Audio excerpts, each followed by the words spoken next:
A lot of times what I see people doing is kind of like this motion. And that's gonna put a ton of stress on your neck. That's gonna put a ton of stress on your shoulders, and it's likely gonna cause an injury. It's important to modify if you can't do an exercise well, for a couple of reasons. Biggest which is to prevent getting injured, all right? Next would be to make sure that you're exercising the right things and able to control the exercise throughout the entire range of motion. So what I want to kind of show you an example of is push-ups. A lot of times I see people doing push-ups and they're kind of doing half push-ups, or they're going down, resting, coming back up, push-ups. And so what that's doing is it's creating the inability to control the motion throughout the entire range. And if you can't do it, you're gonna end up tensing your neck, you're gonna end up tensing your back, you're gonna end up tensing different parts of your shoulders, kind of up in your upper traps, and that's gonna create issues. So it's really important to make sure that you can do it right. So if you can't do a full push-up, being able to bring your chest all the way to the ground, touch and come back up, controlled, without stopping, without resting, I think you should mod down. Again, make sure that you are not risking injury, as well as making sure that you are actually using the muscles and working out the muscles that you are planning to work out. If you're doing it wrong, you're not going to. So the biggest modification is doing it on an incline. So some people will do it on knees if they don't have an incline. This is about table height.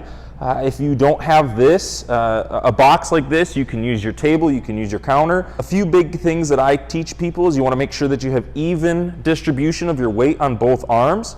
You want to make sure that you're pushing through your armpits so that you're using your serratus muscles and not shrugging through your upper trap muscle as you do this. So again, we're pushing out. You want to keep your core braced as you do it.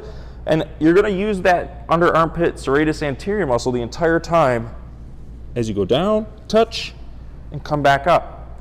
Now, when you feel like that's easy to do multiple reps and sets with, you can bump it down. All right, so this is maybe the height of a chair or a bench. Okay, so again, making sure I have even distribution, pushing through my armpits to make sure I'm using that serratus anterior, and then I'm going all the way down without letting my shoulders shrug. And again, I'm going all the way down in that motion, and that's key because again, a lot of times what I see people doing is kind of like this motion.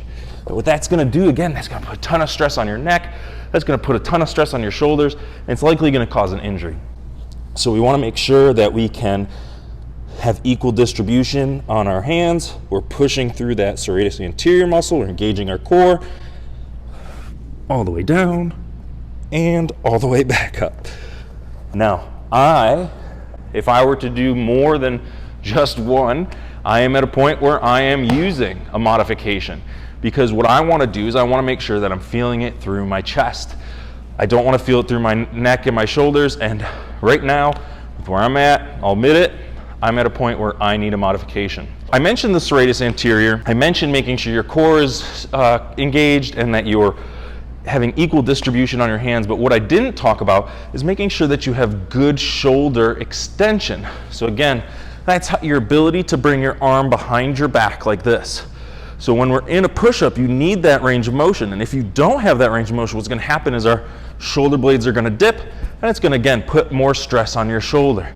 So what you can do is you can use a broomstick, or if you have a mobility pole like such, stick mobility, you can stretch, you can use a door frame, so if you hold onto the door frame and kind of squat to gain the range of motion.